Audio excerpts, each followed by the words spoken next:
की प्रैक्टिस करनी है, बहुत आसान क्वेश्चन पूछे जाते हैं, समझ में आया? इतने आसान क्वेश्चन हमको देख के लगता है कि टेट तुम लोग अब ऐसे पूरे पूरे मारोगे साइंस वाले।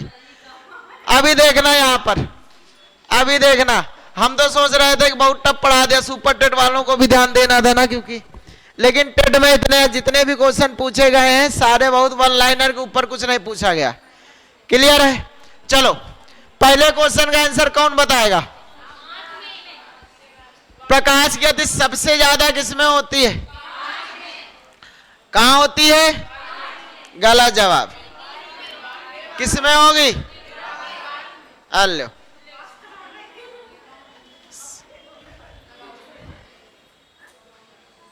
अब लो, अब क्या किया जाए? अब लो, बुलाओ भैया सचिन सर को। अरे फाइल में नहीं है ना, लो भैया फाइल चले गए।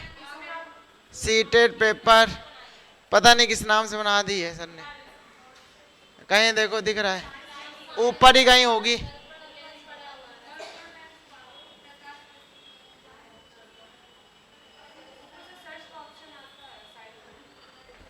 इतना दिमाग हमारे पास का है नहीं है,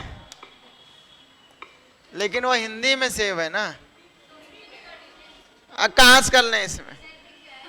कहीं देखो ऐसे दिखेगा। अरे रुक जाओ, बुला लो। ये देखा, आओ, हम पेन ढूंढ रहे थे, इसमें पेन ये, चलो ठीक है, आ गया पेन। इधर आ जाओ, पेन की बात ढूंढ रहे थे इसलिए वो एक हो गया। चलो पहला क्वेश्चन है, प्रकाश की गति सबसे अधिक किसमें होगी? गलत जवाब। निर्वात और वायु दोनों में होती है। निर्वात में अगर बात करेगा कितनी होती है? हाँ 3 × 10⁸ मीटर पर, लेकिन अगर वायु में पूछेगा तो कितनी होगी? 2.98 × 10⁸ मीटर पर सेकेंड। थोड़ी कम होती वायु में, लेकिन हम जब न्यूमेरिकल सॉल्व करते हैं तो उसमें 3 × 10⁸ ही लिखते हैं, समझ गए ना? एग्जैक्ट जैसे जी का मान 9.8 होता है, लेकिन हम 10 मान लेते हैं ना, वैसे यहाँ 2.98 होता है, इसलिए हम कभी भी वायु में प्रकाश चाल अगर मानते हैं तो कितनी मान लेते? 3 वाली, निर्वात वाले ही मान लेते हैं। क्लियर इतनी बात सभी को? ठीक है ना? ऑप्शन के हिसाब से कौन सही होगा? अच्छा हाँ, वायु कहाँ, निर्वात कहाँ का सही होगा? गलत जवाब, निर्वात देखा ही नहीं तो ये गई सही, ये क्या है? गलत जवाब है। ठीक है, तो सही जवाब कौन सा होगा हमारा? निर्वात में। तो सबसे ज्यादा कहां होगी? निर्वात में। उसके बाद कहां होगी? उसके बाद कहां? जल में। सबसे कम कांच में होगी। देखो इसको याद रखें तरीका का, मान लो कभी अरेंज ऑर्डर में आ जाए तो जहां ज्यादा भीड़ है वहां हम तेज भाग पाएंगे कि धीरे भाग पाएंगे? धीरे। और जहां ज्यादा भीड़ नहीं है वहां हम तेज। निर्वात का मतलब कोई भीड़ नहीं, एक भी ना कोई धूल के कण ना तो गैस के कण। उसके बाद वायु आ जाओ, इसमें थोड़े बहुत गैस के कण हैं। क्लियर? फिर पानी में अणुओं की संख्या क्या है? थोड़ा दूर दूर है, लेकिन कांच में पानी के अणुओं की संख्या ज्यादा, 5 सघनता है ना, तो ऐसे याद रखें, कभी दिमाग आ जाएगा। ठीक है ना? तो अणुओं की संख्या देखें किसमें दूर दूर है, किसमें पास है। तो इसका आंसर क्या हो जाएगा तुम्हारा? निर्वात। बिल्कुल सही जवाब। अरे बहुत सारे क्वेश्चन हैं, चेंज कर ले, आगे आ जाओ।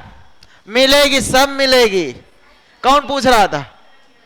चलो अगला, प्रकाश किस प्रकार की तरंग, ये जिसका पूछेंगे वही बताएगा। प्रकाश किस प्रकार तरंग है? अनुप्रस्थ तरंगे। प्रकाश हमने ट्रिक बताई थी, प्रकाश आते आते क्या होता है? पस्त हो जाता है। सोचो ये क्वेश्चन ऐसे पूछा जाता है, समझ गए? तो प्रकाश आते आते क्या होता है? पस्त हो जाता है। तो प्रकाश तरंगे केवल कैसी तरंगे? अनुप्रस्थ तरंगे हैं। इधर बातें कोई नहीं करे, खाली सुनता जाएगा। जो नए लोग बैठे हैं उनके रिवाज के लिए खाली हम ये करा रहे, नहीं सीट बांट के खत्म कर सकते थे। समझ गए? अब समझो, तो प्रकाश कैसी तरंगे हैं? अच्छा, ध्वनि तरंगे कैसी तरंगे? अनुदैर्ध्य तरंगे। कौन सी? अच्छा, कैसे जानेंगे कि ये अनुप्रस्थ है या ये अनुदैर्ध्य है? ऐसा कैसे जानेंगे? कैसे, कौन सी घटना प्रकाश की से पता चलता है अनुप्रस्थ है कि अनुदैर्ध्य है? कोई बताएगा कैसे जानेंगे कि ये अनुदैर्ध्य है कि अनुप्रस्थ है? कोई प्रकाश घटना 3-4 होती है, परावर्तन, अपवर्तन, ध्रुवण, व्यतिकरण। कैसे जानेंगे कि ये प्रकाश तरंग है? गलत जवाब। और कोई? पीछे एक ध्रुवण की घटना होती है, पता कि नहीं पता है? कौन सी घटना होती है? ध्रुवण। याद रखेंगे, ध्रुवण केवल अनुप्रस्थ में होता है। ध्रुवण केवल किसमें होगा? अनुप्रस्थ में होता है, अनुदैर्ध्य में नहीं। अगर हमको कोई दे दे कि भैया बताओ ये अनुप्रस्थ तरंग है कि अनुदैर्ध्य, तो हम वो क्या करेंगे? उसमें हम केवल एक घटना करा के देखें। कौन सी वाली? ध्रुवण घटना। अगर उसमें वो घटना हो गई तो समझ जाएं कैसी घटना है? अनुप्रस्थ। अगर अनुदैर्ध्य में नहीं, अनुदैर्ध्य होगी तो। लेकिन ये घटना कौन सी युक्ति द्वारा कराई जाती है? पोलेरॉइड द्वारा, है ना? कौन सी पदार्थ से पोलेरॉइड बना होता है? नाइट्रोसेल्यूलोज और हर्पेथाइड। समझ गए ना? दो चीजों से मिलता है। अच्छा, ध्रुवण घटना में क्या कहा जाता है? कोई बता सकता है? ध्रुवण की घटना में क्या किया जाता है? सब गज नहीं रही तो क्या किया जाता है? प्रकाश की दिशा को भी मोड़ा जाता है, उसकी तीव्रता भी बदल जाती है। यानी 3D त्रिविमीय संरचना, है ना? जो त्रिविमीय संरचना है वो किसका उदाहरण है? हाँ, जिसको 3D कहा जाता है। 3D अगर मूवी वगैरह आती है, किसका उदाहरण है? प्रकाश के ध्रुवण का। और D का फुल फॉर्म क्या होता है? कोई बताएगा? डायमेंशनल। ये भी पूछा गया है कि D का फुल फॉर्म क्या होता है। बात समझ गए? तो ध्रुवण घटना से क्या पता चलेगा? प्रकाश कैसी तरंग होती है? अनुप्रस्थ तरंग होती है। अनुदैर्ध्य तरंगों में कभी भी ध्रुवण घटना नहीं होती, लेकिन परावर्तन घटना दोनों में होती है। कौन कौन सी? ध्वनि में भी होगी और प्रकाश में भी होगी। कैसे जानेंगे कि परावर्तन घटना ध्वनि में हो रही? उसका उदाहरण कोई बता सकता है? ध्वनि में कैसे जानते हैं कि परावर्तन घटना हो रही? तो एक प्रतिध्वनि होती है। अगर हम एक बार बोलते हैं 2-3 बार सुनाई देता है ना? एक मूवी आई थी, कौन सी वाली? मैं तेरा हीरो। उसमें अनुपम खेर एक बार बोलता है, 4 बार सुनाई देता है। सुन देखिए सबने। कहते हैं वादियों में पैदा हुए थे, इनकी आवाज इसीलिए गूंजती है। हेलो बोलो को 3 बार हेलो हेलो हेलो सुनाई देता है ना? तो ये किसका उदाहरण है? प्रतिध्वनि का उदाहरण। तो इससे पता चलता है कि प्रतिध्वनि भी क्या है? परावर्तन का ही उदाहरण है। किसका? अनुदैर्ध्य तरंगों का। समझ गए? चलो आगे की बात करते हैं हम लोग। आगे क्वेश्चन, इसका कौन सा आंसर सही होगा? हाँ, बी ऑप्शन बिल्कुल राइट जवाब होगा जो लोग दे रहे हैं। बी, सॉरी उल्टा चला गया। अनुप्रस्थ तरंगे क्लियर है? अच्छा, अनुप्रस्थ तरंगे और कहाँ उत्पन्न होती है? तो पानी की सतह पर। याद रखेंगे, पानी की सतह पर कौन सी तरंगे उत्पन्न होती हैं? अनुप्रस्थ तरंगे उत्पन्न होती है। ये बात भी याद रखेंगे। क्लियर है? इधर पीछे बातें नहीं। अनुप्रस्थ तरंगे कहाँ उत्पन्न होंगी? पानी की सतह। प्रकाश तरंगे कैसी तरंगे? अनुप्रस्थ तरंगे। क्लियर है? चलो आगे आ जाओ। अगले क्वेश्चन का जवाब ध्यान से देंगे सभी लोग। चलो इसका जवाब बताओ, जल्दी जवाब बताओ इसका। प्रकाश अगर सीधी रेखा में चल रहा है तो इसे क्या कहेंगे? प्रकाश एक सीधी रेखा में चलता है, पता कि नहीं पता? ये तो नहीं, ऐसे आता है फिर ऐसे मुड़ता है फिर ऐसे मुड़ता है। क्या होता है? एक सीधी रेखा में आता है ना, तो उसको क्या कहा जाता है? परावर्तन। ये तो घटनाएं हैं। ये भी देखो इधर, हाँ देखो, तुम्हारा ना तो ये हो सकता है, ना तो ये हो सकता है, ना तो ये हो सकता है। बचा कौन सा ऑप्शन? सीधी संचरण कहा जाता है। और ये सारे टेट में यहाँ देखो, अब जो डाले हैं उसमें नाम नीचे नहीं, लेकिन लिखने में समय लगता था, टाइम नहीं बचा था, तो कह रहे थे सर हमने नीचे ईयर नहीं लिखा, 2-3 में लिखा, तो उसमें बड़ा टाइम वेस्ट हो रहा था। और समय कम था तो कह रहे नीचे बाकी क्वेश्चन नहीं, लेकिन ये सारे पूछेगा यूपी टेट के हैं, टेट या सी टेट में। क्लियर है? तो अगर प्रकाश सीधी रेखा में चलता है तो इसे क्या कहते हैं? संचरण कहते हैं। क्लियर है? अगले क्वेश्चन की तरफ अगर हम चले, इसका जवाब सभी लोग देंगे। छाया बनने का कारण कोई बताएगा? छाया बनने का कारण, अगर हमारी छाया बन रही है तो उसका कारण कोई बताएगा?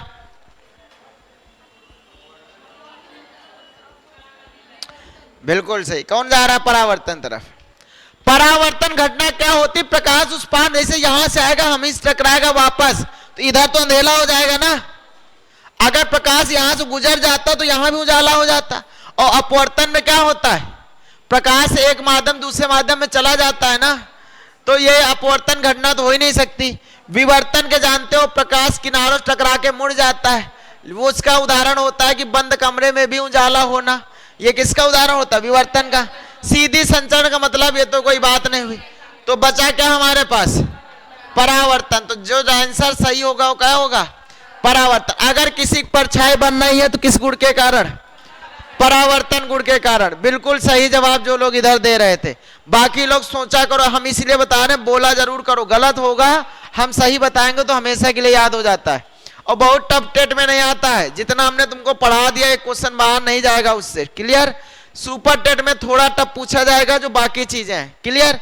चलो आगे आ जाता हूं। नेक्स्ट क्वेश्चन, इसका आंसर बताओ। सूर्य, इसकी देखो कुछ लोग नो, सूर्य तक पृथ्वी आने में कितना समय लेती है? 8 मिनट 20 सेकेंड। बिल्कुल सही जवाब है जो लोग दे रहे हैं। अच्छा हम बता रहे हैं, इसको नोट नहीं करिएगा, इसकी पीडीएफ टेलीग्राम पे डला दी जाएगी। क्लियर है? तो नोट नहीं करिएगा, समय नोट है। चलो अच्छा, हार्ड कॉपी दे दी जाएगी। और बताओ, तो 8 मिनट 20 सेकेंड, 8 मिनट 20 सेकेंड। लेकिन यहाँ एक चीज समझना ध्यान से, एक बार यही क्वेश्चन पूछ दिया क्या ना, तो यही जब क्वेश्चन पूछा गया है तो आंसर क्या दिया गया? ध्यान से देखो, 500 सेकेंड, 400 सेकेंड और 520 सेकेंड। एक ऑप्शन दिया गया 480 सेकेंड। अब सोचो तुम्हें कैसे घुमाता है, तो आंसर क्या हो जाएगा? आधे लोग किसको नहीं समझ में आ रहा 5 सेकेंड कैसे होगा? देखो 8 मिनट को सेकेंड बदलोगे, 480 प्लस 20 सेकेंड और ऐड कर दो, 500 सेकेंड। क्लियर है? चलो अगले क्वेश्चन की तरफ चलते हैं। इसका जवाब दो। कितने रंग होते हैं? कौन कौन से होते हैं? विबग्योर वाली भाषा याद रखेंगे, विबग्योर वाली, विबग्योर वाली। सबसे ज्यादा इसकी क्या होती है? इसकी सबसे ज्यादा आवृत्ति होती है। आवृत्ति मैक्सिमम पूछ लेगा तो किसकी होगी? और रेड की क्या होती है? हाँ, इसकी मैक्सिमम क्या होती है? तरंग दैर्ध्य होती है। अच्छा, तरंग दैर्ध्य जिसकी ज्यादा तो इसकी मिनिमम क्या होगी? आवृत्ति इसकी क्या होगी? मिनिमम। इसकी आवृत्ति ज्यादा तो इसकी मिनिमम क्या होगी? तरंग दैर्ध्य। क्लियर है सभी को?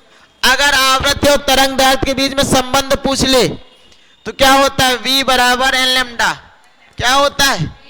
V बराबर एन लैम्डा होता है। क्लियर इतनी बात है? तो V बराबर, अगर आवृत्ति और तरंग दैर्ध्य के बीच में क्या पूछेगा? संबंध। तो V बराबर, यहां V क्या है? वेग है। V क्या है? वेग। N क्या है तुम्हारी? आवृत्ति होती है। और लैम्डा क्या है? तरंग दैर्ध्य होती है। क्लियर है? तो V बराबर एन लैम्डा। क्लियर इतनी बात है? तो लाल रंग की तरंग दैर्ध्य सबसे ज्यादा, तो इसकी सबसे कम क्या? ये तराजू की तरह काम करते हैं, जिसकी तरंग दैर्ध्य ज्यादा तो उसकी आवृत्ति कम, जिसकी आवृत्ति ज्यादा उसकी तरंग दैर्ध्य कम। तो लाल रंग की तरंग दैर्ध्य ज्यादा है और बैंगनी क्या है? आवृत्ति ज्यादा है। क्लियर है?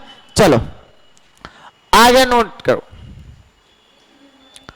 बताओ इन धनुष बनने का क्या अच्छा बताओ भैया जल्दी से।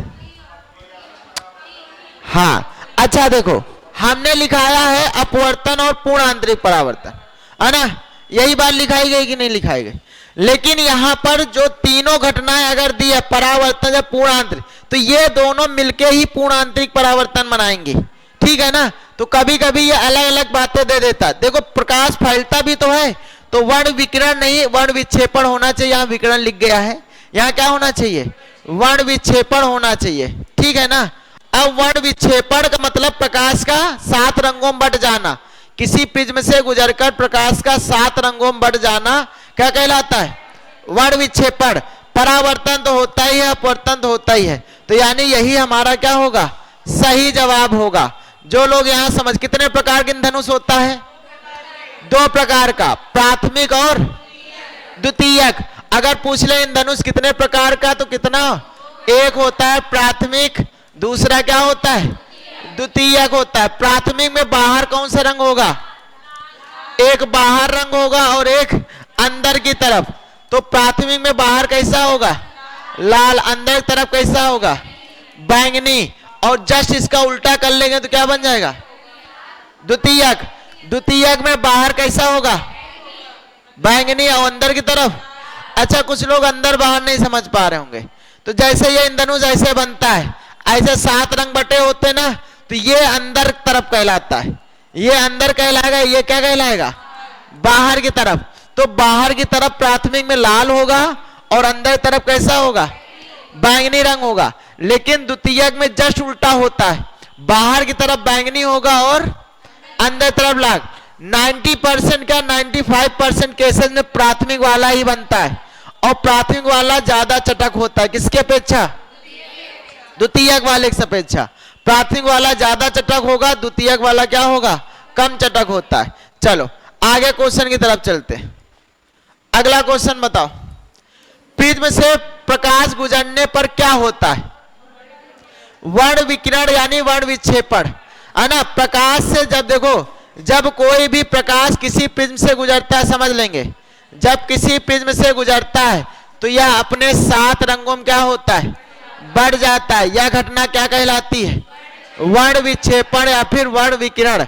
यहां पर वर्ण विक्षेपण होना चाहिए, तो वर्ण विकिरण दे दिया, क्लियर है। तो ये 7 रंगों में बटेगा, तो कौन सा क्रम होगा, VIBYOR। सबसे कम कौन रंग की किरण झुक रही है, लाल रंग की। और सबसे ज्यादा कौन से रंग की झुक रही है, वायलेट यानी बैंगनी रंग की। तो यह भी क्वेश्चन पूछेगा आप लोगों के टेट में, भी पीछे शायद देखने को मिले कि कौन से रंग की किरण सबसे ज्यादा झुकती है प्रिज्म से गुजरने के बाद, और कौन से रंग की किरण सबसे कम झुकती है। तो लाल रंग की किरण सबसे क्या होगी, कम झुकेगी, बैंगनी रंग की किरण। अच्छा ये बताओ, तरंग दैर्ध्य अगर जिसकी ज्यादा है, तरंग दैर्ध्य अगर किसकी ज्यादा है तो वो कम झुकेगी, ज्यादा झुकेगी, और अगर आवृत्ति ज्यादा है तो ज्यादा झुकेगी। बहुत बढ़िया, चलो आगे आते हैं। अगला क्वेश्चन बताओ, प्रकाश का एसआई मात्रक है, ये तो ऊर्जा का एसआई मात्रक जूल, बिल्कुल सही बात है। क्या होगा इसका, कैंडिला, इसका क्या होगा, एसआई मात्रक होता है। और लक्स किसका होता है, ज्योति तीव्रता का। ज्योति तीव्रता क्या होता है, सॉरी फ्लक्स होता है उसका, तो है ना। यहां पर क्या लिखा है, लक्स लिखा है। लक्स किसका होता है, ल्यूमेन का होता है। तो यहां क्या होगा आंसर, कैंडिला। जो तीव्रता का मात्रक भी कैंडिला होता है, समझ गए ना।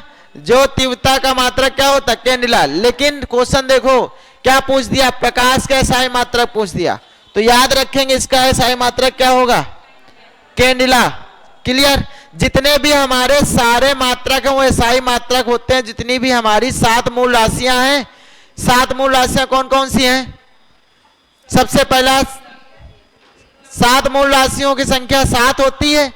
लेकिन इसकी संधि के बारे में बताया गया था आप लोगों को, संधि कब हुई थी, सब भूल गए, सब नहीं पढ़ते हो। 1960 में BIPM नाम से एक संधि हुई थी, समझिएगा। BIPM नाम से एक संधि हुई थी, कब हुई थी, 1960 में। और कहां हुई थी, फ्रांस में हुई थी, समझ गए। ये कहाँ हुई थी? तो फ्रांस में। BIPM का फुल फॉर्म क्या था? ब्यूरो इंटरनेशनल पॉइंट इट मिजरेस, है ना। उस समय केवल 6 मूल राशियों को मान्यता दी गई थी, लेकिन जो आखिरी वाली मूल राशि है जिसका क्या नाम है? पदार्थ की मात्रा, उसको कब जोड़ा गया था? 1971 में, लगभग 11 साल बाद 1971 में जोड़ा गया था, ठीक है ना। तो इन 7 मूल राशियों की जो मात्रक है, जैसे तुम्हारा कौन कौन 7 मूल राशियां बताओ? जैसे द्रव्यमान हो गया, समय हो गया, और क्या हो गया? लंबाई हो गया, और ताप हो गया, और विद्युत धारा हो गई, और ज्योति तीव्रता हो गई, और सबसे लास्ट में पदार्थ की मात्रा। समझ गए? ये पदार्थ की मात्रा सबसे लास्ट में जोड़ी गई थी 1971 में। बाकी ये 6 1960 में ही मान्यता मिल गई थी।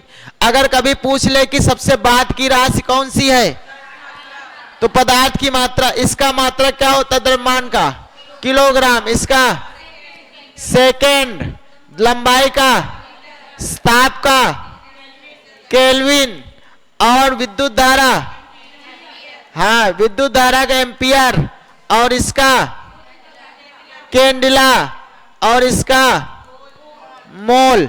समझ गए? तो ये 7 जो मात्रक हैं ये सारे SI पद्धति के ही मात्रक हैं।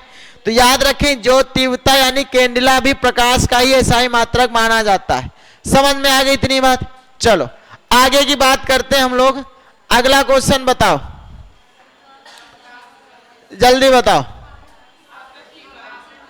प्रकाश रंग किस पर निर्भर करता है? फ्रीक्वेंसी पर। बिल्कुल सही जवाब। जो लोग फ्रीक्वेंसी बता रहे हैं बिल्कुल सही जवाब है।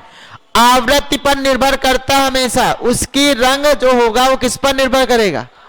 लेकिन एक क्वेश्चन बताओ, तारों का रंग किस पर निर्भर करता है? जो स्टार होते हैं, तारों का रंग किस पर निर्भर करेगा? ताप पर। किस पर? ताप पर। जितने भी स्टार या तारे होते हैं वो किसके कारण उनमें चमक होती है? ताप के कारण। ये बात याद रखेंगे। क्लियर है? चलो, तो किसी प्रकाश का रंग जो होगा किस पर निर्भर करता है? उसकी आवृत्ति पर निर्भर करता है। क्लियर है? चलो आगे देखते हैं। जल्दी से इसका बताओ, जल्दी जवाब दो।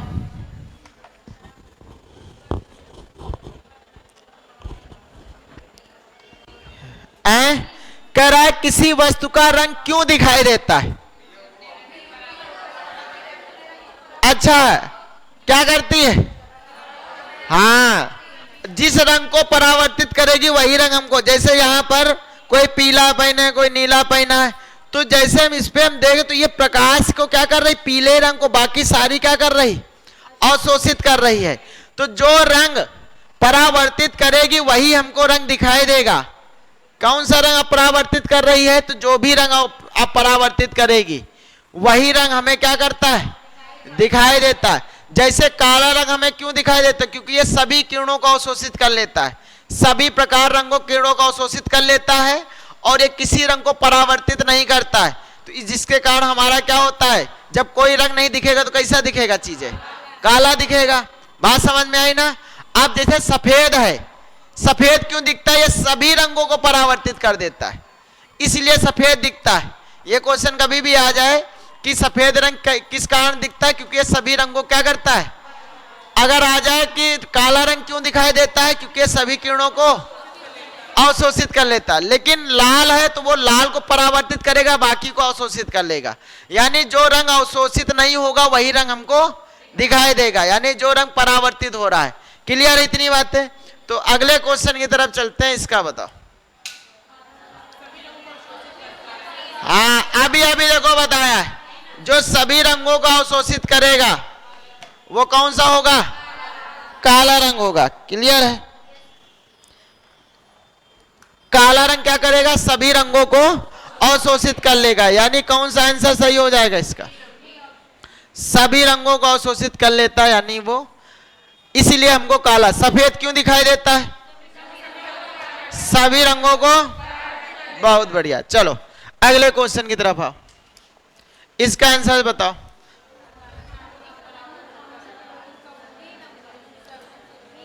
पूर्ण आंतरिक परावर्तन कब, ये हमने कहा भी था, इसको ध्यान से समझ लेना।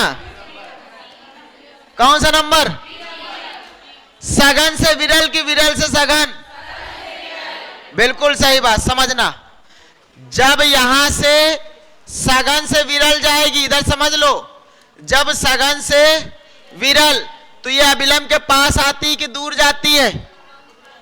अभिलंब से कहां जाती है?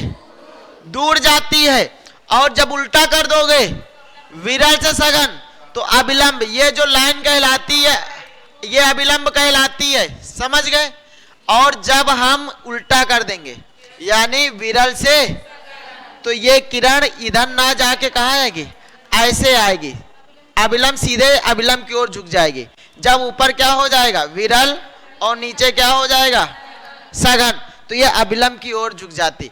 अच्छा बताओ, इसमें चाल बढ़ेगी घटेगी? अगर कोई किरण सघन से विरल जा रही तो चाल बढ़ेगी घटेगी? बढ़ जाती है। लेकिन विरल से सघन आ रही तो चाल हमेशा क्या होगी? घट जाती है, समझ गए ना? अच्छा, इसमें आई बड़ा होगा कि आर बड़ा होगा? आर बड़ा होगा, यानी आपतन कोण बड़ा होगा, आपतन कोण छोटा होगा, अपवर्तन कोण बड़ा होगा। यानी यहां पर आई इज मतलब लेस देन किससे? और यहां उल्टा होगा, यहां आई बड़ा होगा और अच्छा, आर क्या होता है कि इस किरण से अभिलंब का जितना कोण बनाएगा, ठीक है ना? तो यहां देखो सीधे जाती तो बराबर होती, लेकिन और थोड़ा दूर चली गई तो अब कोण ये बड़ा हो गया, समझ गए? तो यहां पर चाल क्या होगी? बढ़ जाएगी। चाल बढ़ती है यानी तरंग दैर्ध्य भी बढ़ जाती है। लेम्डा का मान यानी तरंग दैर्ध्य भी, देखो चाल बढ़ेगी तो यानी क्या बढ़ जाएगा? तरंग दैर्ध्य। अच्छा, तुमसे पूछे अगर कहीं से भी कहीं किरण जा रही है तो वो चाल बदल जाएगी, तरंग दैर्ध्य बदल जाएगी, लेकिन उसकी एक चीज नहीं बदलती, आवृत्ति कभी नहीं बदलती। चाहे उसको एक माध्यम से किसी भी माध्यम में भेज दो, उसकी आवृत्ति नहीं बदलती है। बात समझ गए नहीं समझ गए? ठीक है ना? तो कहीं भी तो प्रकाश का पूर्ण आंतरिक परावर्तन होने के लिए कहां से कहां जानी चाहिए? अच्छा, ये घटना होती क्या है कि इतना यहां आई हो जाता है कि ये किरण यहीं ऊपर आ जाती है ना?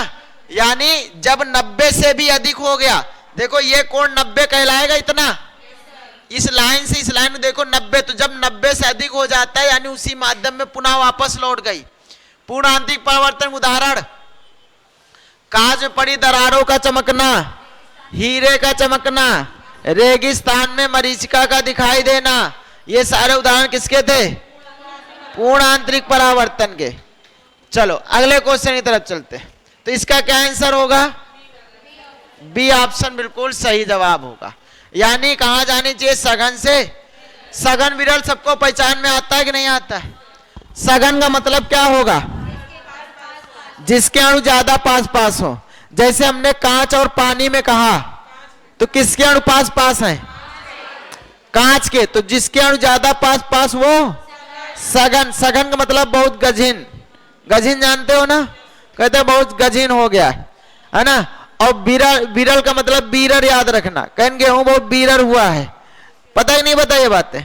तो वैसे विरल से बीरर मतलब दूर दूर, समझ गए? तो जिसके अणु ज्यादा पास पास वो सघन, और जिसके अणु दूर दूर वो क्या होगा? अगर हमने कांच और पानी में कहा किसके अणु पास, कौन सघन कौन विरल? कांच हमारा कैसा होगा? और पानी, अगर हम पानी और हवा में कह दें, अब पानी सघन हो गया, हवा। अगर हम कांच और हीरे में कह दें, हीरा सघन और। अब क्वेश्चन ये कैसे पूछा जाता समझना। तुमसे कहेगा कोई किरण हीरे से कांच में जा रही है, तो यानी कांच कहां जा रही? हीरे से कांच में, यानी सघन से। अब बताओ ये अभिलंब के पास आएगी कि दूर जाएगी?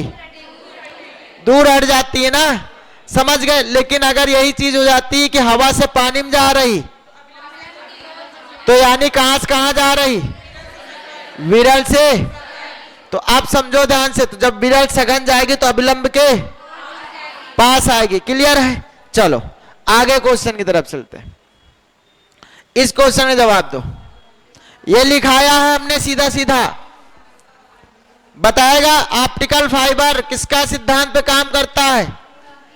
आवाज़ें लोग के आप भी खोल रहे हैं। किसके सिद्धांत पर? पूर्ण आंतरिक परावर्तन के सिद्धांत। हमने 2 बातें लिखाई थी, हमने कहा था पूछे, और ये सारे क्वेश्चन पूछे गए यूपी टेट सीटेट में। सारे क्वेश्चन, एक भी क्वेश्चन ऐसा नहीं है कि जो ना पूछा गया हो। अब समझो, ऑप्टिकल फाइबर एक लिखाया था हमने, बायोप्सी कह रहे हैं, इंडोस्कोपी और ऑप्टिकल फाइबर, ये नोट करके लिखा दिया था कि देखो ये हर बार पूछा जाता है। ऑप्टिकल फाइबर और इंडोस्कोपी ये दोनों पूर्ण आंतरिक परावर्तन के सिद्धांत पे काम करते हैं। समझ गए ना? इंडोस्कोपी क्या होता है? शरीर के अंदर भागों को देखने में मदद करती है ना, जैसे नली हो गई, कहीं घाव तो नहीं है, जितने भी गुदा द्वार हो गए, इनमें वो देखने में मदद करता है। प्रकाश से पता चलता है कि कहीं घाव तो नहीं है, कुछ भी दिक्कत तो नहीं है। ये किसके द्वारा किया जाता है? इंडोस्कोपी एक जांच होती। कभी डॉक्टर लिख भी दे इंडोस्कोपी तो समझ जाना है कि ये हमारे अंदर भागों को देखने, जैसे कहीं गले में बड़ा घाव हो गया, कुछ भी घाव बड़ा है, तो वो ये इंडोस्कोपी कराने कहता है। तो उसमें पाइप टाइप की होती है, बहुत पतली पाइप होगी, वो अंदर डाला जाता है और वहां कैमरा से देखता है डॉक्टर कहाँ कोई घाव तो नहीं है। ऐसे ऑप्टिकल फाइबर भी होता है। ऑप्टिकल फाइबर जैसे तुमसे आप लोगों से बताया था, जितने भी वाईफाई होते हैं, एक वाईफाई होता है, एक लाईफाई होता है। समझ गए? अपने यहाँ वाईफाई चलता है, लेकिन अन्य कंट्रियों में लाईफाई भी चालू हो गया। वाईफाई केबी में देता है स्पीड, लेकिन लाईफाई जीबी में देता है। सोचो 4 जीबी पिक्चर 4 सेकंड में डाउनलोड। अपने यहाँ 4 जीबी पिक्चर कहो कितने, आधे घंटे में डाउनलोड हो। समझ गए? तो लाईफाई और स्पीड चलता है। तो ऑप्टिकल फाइबर क्या करता है समझ लो। इसका सहारा, अगर किसी चीज को ऑप्टिकल फाइबर से गुजारोगे तो ये बिना ऊर्जा क्षय के उस प्रकाश को एक स्थान से दूसरे स्थान को भेज, प्रकाश कह लो या तरंग कह लो, एक स्थान से दूसरे स्थान तक बिना किसी ऊर्जा क्षय के, 0 ऊर्जा क्षय के एक स्थान से दूसरे स्थान तक भेजा। अब पहले देखो चलता था, कैसे चलता था? इंसान लगवाता था तो क्या होता था? ऊर्जा इधर उधर नष्ट हो जाती थी। लेकिन अब क्या है? स्पीड दे रहा है। लाइफ टाइम तो बिल्कुल नहीं ऊर्जा नष्ट होती। क्लियर है? तो ऑप्टिकल फाइबर किस सिद्धांत पे काम करेगा? पूर्ण आंतरिक परावर्तन के सिद्धांत पर। क्लियर है? आगे आ जाओ, अगले क्वेश्चन की तरफ आओ। दर्पण से टकराकर प्रकाश वापस लौट आता है, कौन सा है ये? परावर्तन। बिल्कुल सही बात है। कौन सा होता है? परावर्तन। और परावर्तन कहां होता है? अनुप्रस्थ में। कहां होता है? अनुप्रस्थ और अनुदैर्ध्य दोनों में होता है। अनुप्रस्थ और अनुदैर्ध्य दोनों में होता है। बात समझ गई? अनुप्रस्थ और अनुदैर्ध्य दोनों में होता है। यानी अनुप्रस्थ मतलब प्रकाश तरंगे और अनुदैर्ध्य मतलब, अनुप्रस्थ और अनुदैर्ध्य नहीं लिखा क्या? लिख लो। अनुदैर्ध्य दोनों में घटनाएं हो सकती है। यानी जैसे ध्वनि तरंगे, दोनों में हमारा क्या होता है? दोनों घटनाओं यानी दोनों तरंगों में प्रकाश की परावर्तन घटना होती है। तो कांच में टकराकर क्या होता? वापस।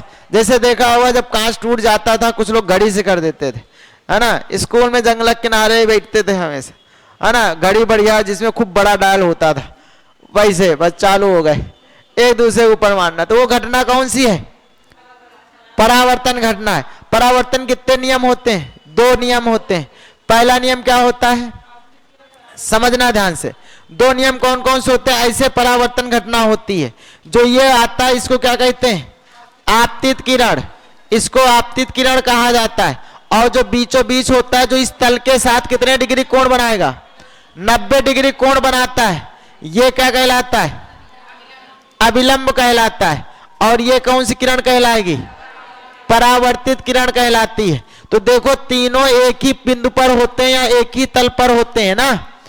तो आपतित किरण, परावर्तित किरण तथा अभिलंब तीनों कहां होते हैं? ये पहला नियम हो गया। जितना आई होगा उतना ही क्या होगा? यानी दूसरा नियम कहता है कोण आई बराबर कोण आर। हाँ, कोण आई बराबर कोण आर होता है। लो आओ आप अब को यहां सफेद करते, बराबर होता है। ठीक, याद रखना। चलो आगे क्वेश्चन की तरफ चलते हैं। इसका आंसर बताओ भैया। हाँ, अभी बताया गया ना? कितने होते हैं? 2 होते हैं। इसका आंसर बिल्कुल सही जवाब, 2 नियम इसके होते हैं। अगला बताओ,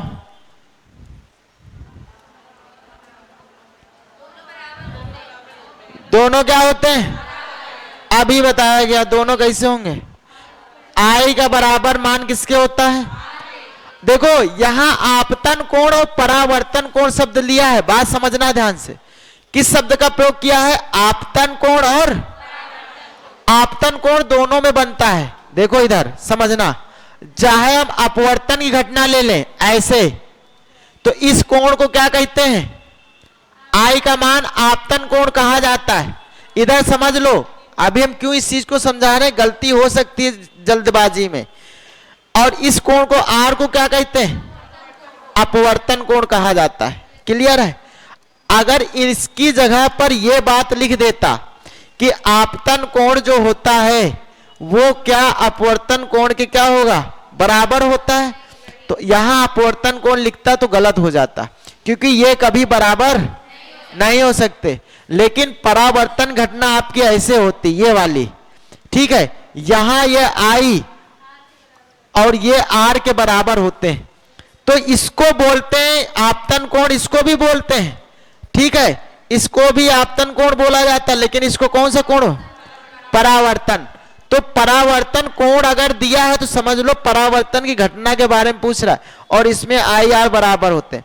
अगर अपवर्तन कोण दिया है तो समझ जाओ अपवर्तन घटना के इसमें आई और आर कभी बराबर नहीं हो सकते। तो अगर गलती यहां ऐसे करता कि आपतन कोण अपवर्तन कोण के बारे में संबंध क्या है, तो ये बराबर कभी नहीं हो सकते। क्लियर है? तो यहां दोनों बातें सही होती, ज्यादा भी हो सकता है और कम भी हो सकता है। जब सघन से विरल में जाएगी तो ज्यादा हो जाएगा, आर का मान क्या होगा? आई से। और जब विरल से सघन में जाएगी तो आई का मान बड़ा होगा, आर का मान छोटा होगा। समझ गए ना? तो दोनों बातें हो सकती, इसलिए यहां समझदारी दिखानी है। अगर अपवर्तन जल्दबाजी में हम दिमाग नहीं है काम करता, हम दोनों समझ लेते हैं कि एक ही है, जबकि आपतन अपवर्तन और परावर्तन दोनों अलग बातें हैं। क्लियर है? चलो आगे क्वेश्चन की तरफ चलते हैं। बताओ। हाँ, कौन वास्तविक वाला है भैया? हमने बताया था उत्तल और समतल दोनों में कैसे प्रतिबिंब सदैव, और वास्तविक आभासी दोनों किसमें बनेंगे? अवतल दर्पण। गोली दर्पण वाला कौन? अवतल दर्पण में कैसे बनेंगे? पीछे। क्या बातें हो रही हैं? हम अलग बैठा देंगे फिर अभी, ठीक है ना? अब समझो, अवतल दर्पण में कैसे बनेंगे प्रतिबिंब? आभासी और वास्तविक। लेकिन उत्तल और समतल में केवल आभासी। बराबर और समान आकार प्रतिबिंब कौन बनाएगा? केवल समतल दर्पण। अनंत प्रतिबिंब बनाने की क्षमता किसके पास? समतल दर्पण में। आभासी प्रतिबिंब होगा तो उल्टा होगा कि सीधा? निगेटिव की पॉजिटिव? पॉजिटिव। क्लियर है? तो इसमें कौन सा आंसर सही हो जाएगा? आभासी प्रतिबिंब। क्लियर है? चलो आगे क्वेश्चन की बात करते हैं। अगला क्वेश्चन, प्रतिबिंब आकार कैसा होता है? समान आकार बनता है। बिल्कुल सही बात। क्लियर है? अगले क्वेश्चन की तरफ चलते हैं। इसका आंसर जिससे पूछे वो बताए, कोई बोलेगा नहीं, जिससे पूछे वही बताएगा। किसको नहीं पता है पहले हाथ ऊपर कर दो। पढ़ा नहीं था? ध्यान से समझ लो। अच्छा, जिनको नहीं पता है, हमने कहा अभी समतल दर्पण एकमात्र ऐसा दर्पण, इधर समझ लो, समतल दर्पण एकमात्र ऐसा दर्पण है जो प्रतिबिंब आभासी बनाता है। आभासी, सीधा, पॉजिटिव और वस्तु के समान आकार, वस्तु के समान आकार और समान दूरी, समान दूरी। समझ गए? तो आभासी बनाएगा, सीधा बनाएगा, जो सीधा होगा पॉजिटिव होगा, समान आकार का और समान दूरी पर बनाएगा। बात समझ में आ गई? ठीक है। और अनंत प्रतिबिंब बनाने की भी क्षमता इसी के पास होती है। अनंत प्रतिबिंब बनाने की क्षमता समतल दर्पण के पास। क्लियर है? चलो आगे आ जाओ। समतल दर्पण में दायां बायां बदल जाता है, इसे क्या कहा जाता है? हाँ, ये बात हमने बताई थी। क्या कहलाता है इसको? पार्श्व उल्टा। आगे बताओ, इसका बताओ। अवतल दर्पण किसे कहते हैं? जो बीच में दबा हुआ कि उठा हुआ? दबा हुआ कि उठा? बी ऑप्शन बिल्कुल सही। ये बात हमने शुरुआत में ही बता दी थी भैया। कैसा होता है? और उत्तल दर्पण होगा तो उभरा हुआ, समतल होगा तो ये कैसा दर्पण है? समतल है ना। रंगीन टीवी या टेलीविजन में अगर कभी साइड से देखो तो बीच का भाग उभरा हुआ दिखता है, तो वो कैसा दर्पण है? उत्तल। ऊ से उभरा याद रखेंगे। तो जगह कभी भी किसी के पास अब टीवी उवी रखी हो तो बीच का ऐसे साइड से देखना है तो बीच का उभरा हुआ लगेगा, तो उसमें कौन सा दर्पण लगता है? टेलीविजन में उत्तल दर्पण। तो अंदर की ओर धसा हुआ किसमें? अवतल दर्पण में। चलो आगे बताओ। आ गया? कैसा होगा? उभरा हुआ। इसका बताओ।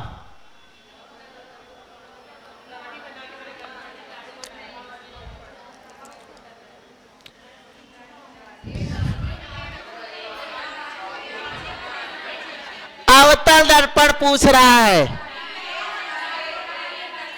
शेविंग मिरर के नाम से जानते हैं, बताया था, दाढ़ी बनाने वाला शीशा। तो क्या करते हैं इसको? जिम में करते हैं, पार्लर में करते हैं, है ना। और शेविंग मिरर के नाम से भी जानते हैं, और डेंटिस्ट के पास भी यही दर्पण यूज होता है। बात समझ गए सभी लोग? तो दाढ़ी बनाने वाला शीशा इसको कहेंगे।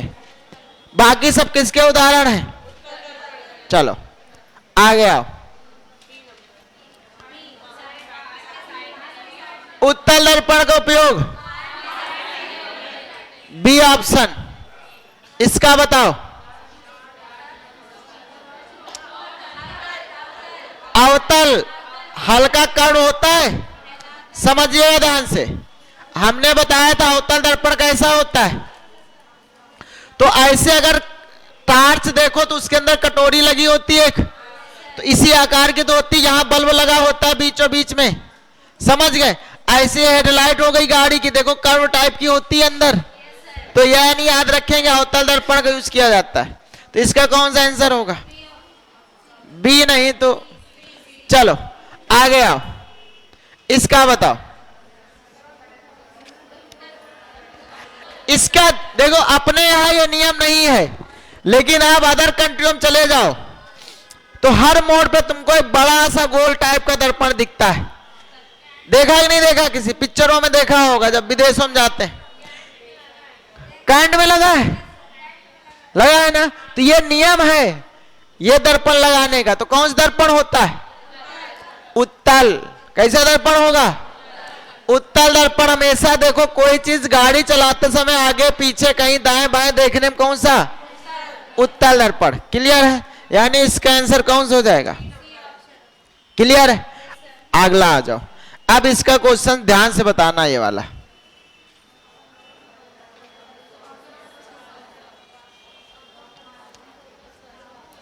पॉजिटिव निगेटिव नहीं पूछा है, हैं? अरे कॉमन सेंस लगाओ, थोड़ा सा आंसर दे लोगे। सीधी सी बात है। अवतल दर्पण जो होता है ऐसे, तो उसमें जितनी भी चीजें आगे होती हैं वो सारी कैसी होंगी? वास्तविक और ऋणात्मक। तो अवतल दर्पण में फोकस कहां होता है? आगे ही तो होता है। तो कैसा होगा? वास्तविक होगा। बात समझ में आएगी नहीं है? जितनी भी दर्पण के आगे चीजें हैं वो सारी कैसी हैं? वास्तविक और निगेटिव। चलो आगे आओ, इसका बता दो। आभासी, क्योंकि इसका फोकस कहां होता है? दर्पण के पीछे, और पीछे है तो पॉजिटिव। समझ गए? अब चलो आओ, अब ये वाला आंसर जिसको पूछेंगे वही बताएगा। अच्छा यहां कुछ गलत दिया है, इसको सही करे दे रहे। हाँ 1/, होता है। क्या होता है? यही गलती के तो करते, यही वाला सही। क्या होता है? 1/f बराबर 1/, और लेंस के लिए क्या होगा? ये दर्पण है और वो ये लेंस। क्लियर? चलो आगे आओ।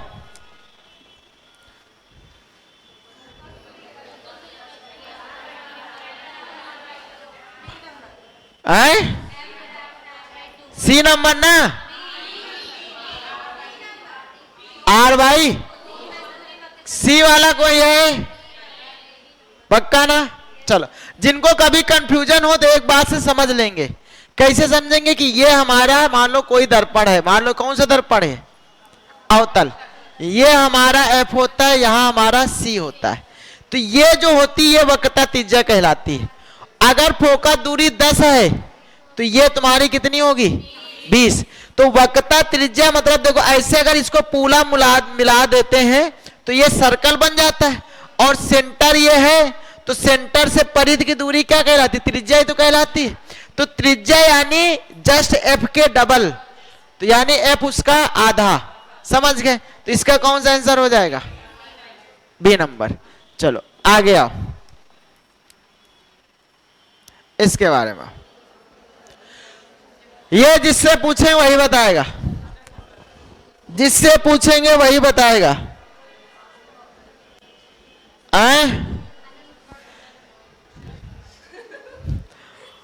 कह रहा है जब वस्तु अवतल दर्पण के फोकस पर रखी है तो कहां बनेगा?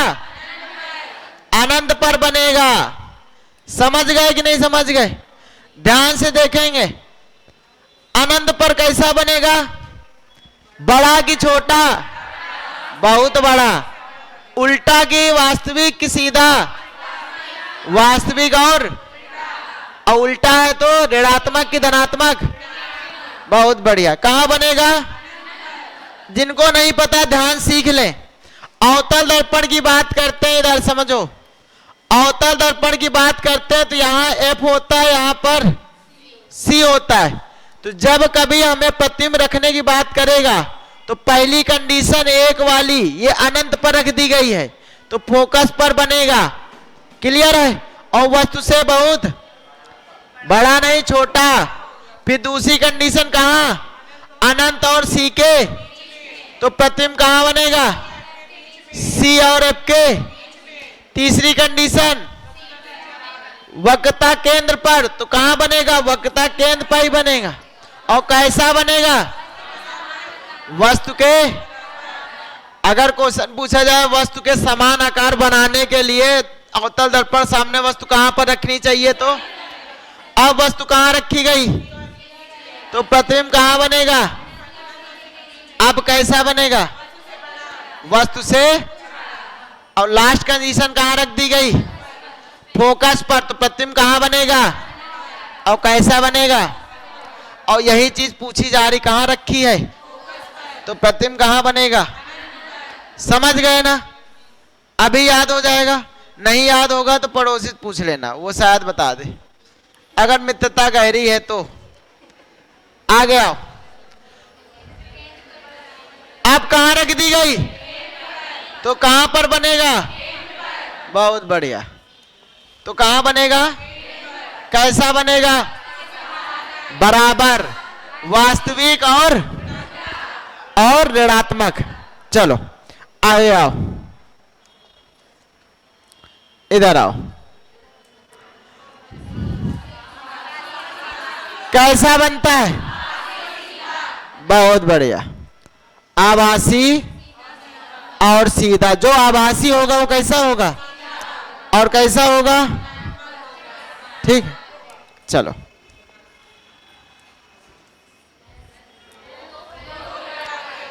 अब देखो, पूछा, अगर पूछे दर्पण कितने प्रकार के, दर्पण कितने प्रकार के? 2 प्रकार के, समतल दर्पण और अगर पूछ ले गोलीय दर्पण कितने प्रकार के? ठीक है, तो यहां आंसर कौन सा होगा? 2 प्रकार के। आगे आ जाओ, आगे की तरफ चलते हैं। इसको हमने कहा था सीधा सीधा पूछा है, सोचो ये क्वेश्चन। अपसारी के अपसारी, कितने लोगों को डाउट होता है? हाँ, अभिसारी।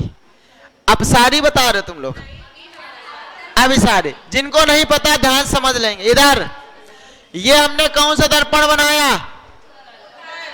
और ये कौन सा बना दिया? अवतल। ये हमारा उत्तल है और इधर वाला अवतल है। दोनों खासियत पता, ये किरणें क्या करेगा? एक बिंदु पर, और ये किरणें क्या करेगा? फैलाएगा।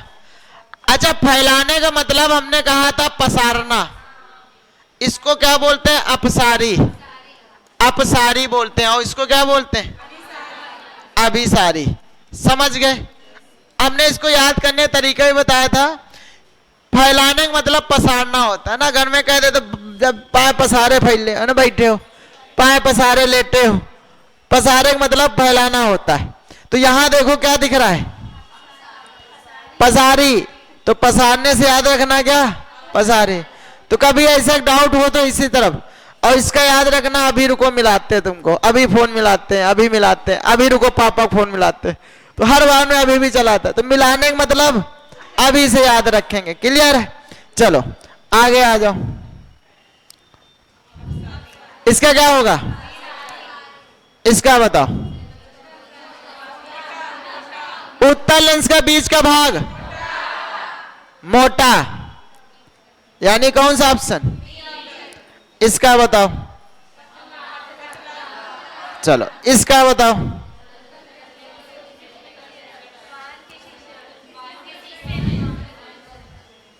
लेंस पूछ रहा है।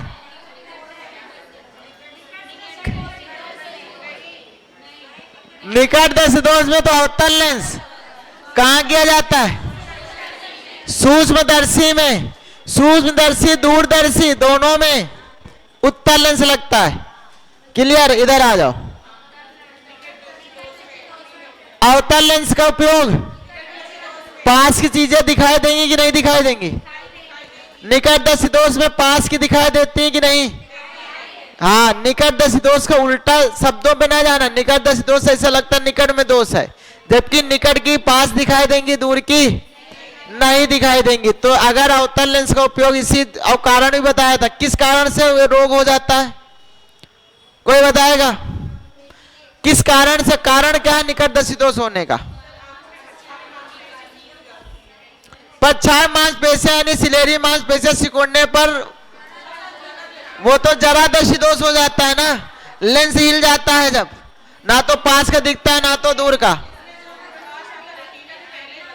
शांत रहो, हम पूछ ले किससे पूछे। अब सब नीचे नजर झुका लेते देख। बताओ भैया। हाँ, प्रतिबिंब में क्या होता है? रेटिना के पहले बनने लगता है, इसलिए हमें पास की दिखाई देती है। रेटिना के बाद नहीं बनता, इसलिए हमें दूर की। और एक कारण भी बताया था, नेत्र लेंस का बड़ा या छोटा हो जाना, बड़ा हो जाना। जो लेंस हमारी आंखों में कौन सा लेंस होता है? उत्तल लेंस पाया जाता है। हमारी आंखों में उत्तल लेंस पाया जाता है, ये वाला। ये जब बड़ा हो जाएगा तो जो किरणें ऊपर से गुजर रही थी वो नीचे गुजरने लगेंगी ऐसे। तो ये रेटिना के पहले मिलने लगती हैं। समझ गए? तो इसके आगे कौन सा लेंस लगा दिया जाता है? तो ये किरणें बिखेर के भेजता है। तो अब ये ऊपरी सिरे जाएंगी तो यहाँ कहाँ होती हैं? रेटिना पर मिलने लगती हैं। बात समझ में आ गई? तो ये बात याद रखेंगे। आगे आओ। लेंस का सूत्र पहला वाला सही है ना? चलो, लेंस की क्षमता का मात्रक आवर्धन क्षमता का मात्रक नहीं होता है। आवर्धन क्षमता का कोई भी मात्रक नहीं होता, लेकिन लेंस की क्षमता का फॉर्मूला इसका P बराबर, और एक होता है 100 अपॉन। कृतिका बताओ कब P लगाएंगे? कृतिका कहाँ बैठी? ये बहुत छुट्टी मारती हैं, रुक जाओ इनको हम पूछते हैं। बताओ कब 1 अपॉन एफ लगाएंगे P बराबर, और कब P बराबर 100 अपॉन एफ लगाएंगे? अरे तुम बड़ी अम्मा कौन बन रहा है इस? बताओ। अब सुन लिया तो बता दे रही हो। ये जब फोकस दूरी किसमें दी होगी तो 100 अपॉन एफ, नहीं कौन सा 1 अपॉन एफ। और जब सेंटीमीटर में दिया होगा तो अभी आगे काम आएगा, ध्यान से देखना। चलो, लेंस का सूत्र, अच्छा यही सही है। ये आप क्वेश्चन में दिया तो यही हमारा क्या होगा? अगर 100 अपॉन एफ होता बीच में तो वो भी सही होता ना। चलो, एक डायोप्टर किस फोकस दूरी के बराबर है? बताओ भैया। अच्छा सोचो ध्यान से, इधर समझो। यहां पर जो सारी चीजें दी हैं, बात समझना, वो सारे मीटर में है। तो सीधा सीधा मतलब है कि P का मान 1 अपॉन एफ ही लगाना पड़ेगा। और यहाँ F का मान कितना रखें कि P का मान 1 आ जाए? तो फोकस दूरी कितनी रखनी पड़ेगी? 1 रखोगे तो 1/1 बनेगा, बराबर किसके आएगा? एक डायोप्टर, सॉरी उल्टा हो गया क्या? देखो यहाँ F बराबर क्या रखना पड़ेगा? 1 अपॉन P, और P का मान कितना है? 1, तो 1 से 1 कह रहे तो फोकस दूरी कितनी आ जाएगी? 1 मीटर, यानी ये वाला ऑप्शन सही हो जाए। चलो अगले आओ, अगले क्वेश्चन की तरफ आओ। अच्छा एक बात और बताया, जस्ट अवतल दर्पण को उल्टा क्या होता है? उत्तल लेंस। अवतल दर्पण में जो जहां जितनी कंडीशनें बन रही थी वही कंडीशनें उत्तल लेंस में बनेंगी, ठीक है ना? तो आप समझो, यहां कह रहा कहां रखा है? फोकस पर रखा है, तो कहां बनेगा? जो अवतल दर्पण में होता है सेम कंडीशन तुम्हारी कहां होती है? उत्तल लेंस में होती है। ये बात याद रखेंगे, क्लियर है? चलो आगे आओ।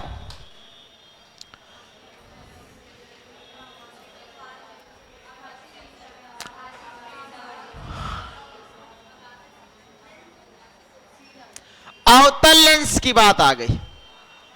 कल हमने एक बात तुम लोगों को बताई थी, अगर इतने याद हो जिसको समझना। हमने कहा था कि लंबाई कैसी किस पर निर्भर करती है? आवर्धन क्षमता पर, समझ गए? और क्षमता पर क्या निर्भर करेगी? फोकस दूरी। तो अगर प्रतिबिंब की लंबाई किस पर निर्भर करती है? आवर्धन क्षमता। और जो अवतल दर्पण अवतल लेंस था, एक अवतल लेंस था और एक उत्तल लेंस था, 2 ही लेंस के बारे में होते हैं। तो हमने एक बात यह सिखाई थी कि इसमें सदैव धनात्मक होती है क्षमता। इसकी कैसी होती है? सदैव आवर्धन क्षमता। यह आवर्धन क्षमता के बारे में बता रहे हैं। आवर्धन क्षमता सदैव कैसी होती है? इसकी धनात्मक होती है। m का मान सदैव क्या होता है? और 1 से छोटा होगा तो यानी प्रतिबिंब भी कैसा बनेगा?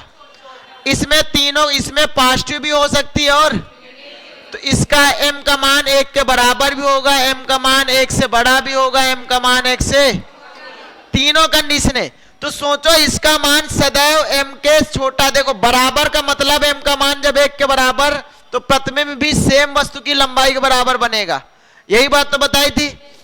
अगर m का मान बड़ा है 1 से, इसका मतलब प्रतिबिंब भी क्या होगा? बड़ा बनेगा। अगर m का मान 1 से छोटा है, इसका मतलब प्रतिबिंब अब कैसा बनेगा? तो यहां देखो m का मान सदैव छोटा होता है 1 से, तो यानी प्रतिबिंब कैसा बनेगा? छोटा बनेगा। छोटा होगा, देखो दर्पण के सीधा होगा, सीधा, छोटा और आभासी बनेगा। क्लियर इतनी बात? क्योंकि माइनस में बनता तो वास्तविक, प्लस से मतलब क्या होता है? प्लस का मतलब आभासी तो होता है, माइनस का मतलब क्या होता है? वास्तविक।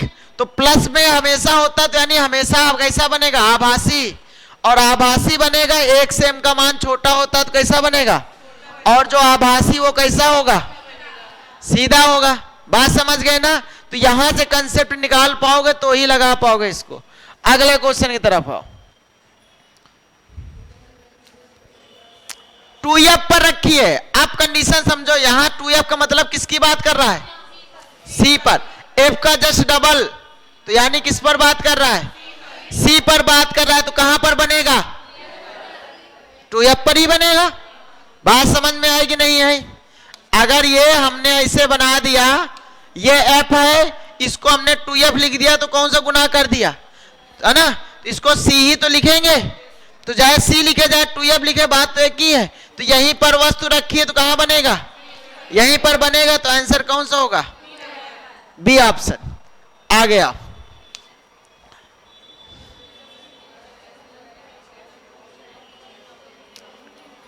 f और 2f के बीच में, f और यानी c और f के बीच में रखी है। अब इसको चाहे तो हम f लिखें चाहे c लिखें, कहां बनेगा? 2f के पार, यानी c के इस तरफ।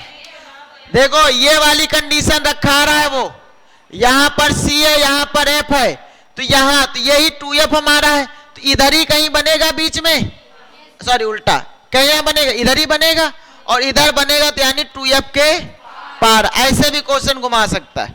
अगले क्वेश्चन की तरफ आओ।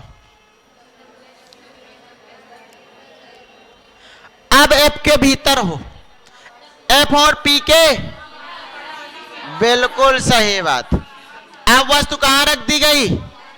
f और p के बीच में, तो कहां बनेगा? लेंस के पीछे। समझ गए? लेंस के पीछे और आभासी, और तो कहां बनेगा?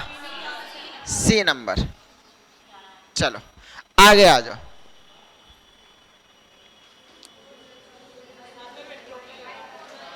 सोचो, इंग्लिश में भी नाम पूछा है उसने, इसीलिए कल लिखा दिया था।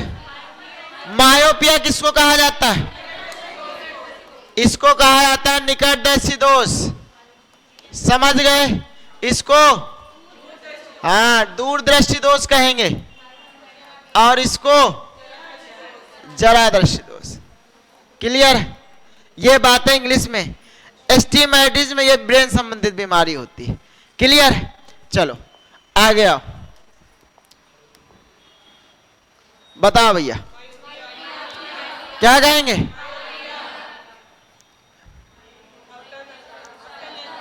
कौन सा लेंस? मायोपिया मतलब निकटदर्शी दोष, और निकटदर्शी दोष के लिए, दूरदर्शी दोष के लिए हमने तरीका बताया, दूर बोलो तो ऊ निकलेगा, तो दूरदर्शी दोष के लिए उत्तल लेंस। कौन से दोष है ये? सोचो ये कितना घुमा घुमा क्वेश्चन पूछे गए। आगे बताओ। हाँ ये बात भी समझाई थी कि बुढ़ापे में रोग हो ही जाता है, कारण उसकी शरीर की सारी मांसपेशियां क्या होती हैं? ढीली हो जाती है, तो सिलेरी मांसपेशियां भी क्या होंगी? ढीली हो जाएंगी, लेंस इधर उधर हो जाता है, तो जिससे ना तो पास दिखता ना तो दूर, तो उसको क्या कहेंगे? प्रेसबायोपिया। चलो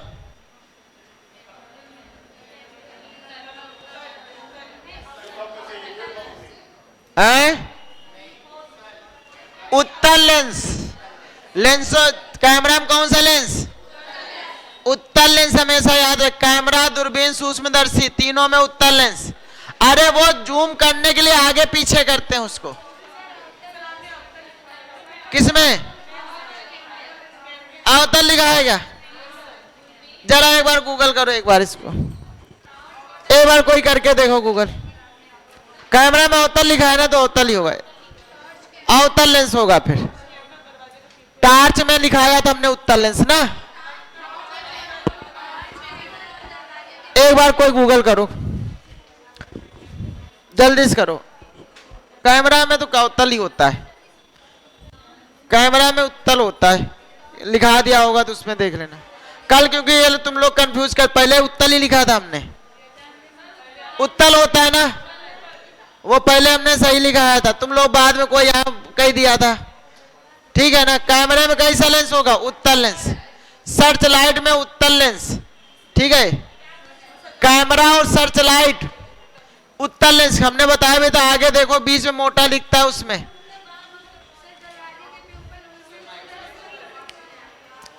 देखो सूक्ष्मदर्शी दूरबीन, इनमें भी उत्तल लेंस का उपयोग होता है, कैमरा में भी उत्तल लेंस, टार्च में भी उत्तल लेंस, ठीक है ना। तो इन चारों में नोट करके कहीं पॉइंट लिख लो। क्या लिखा है था हमने, बताओ।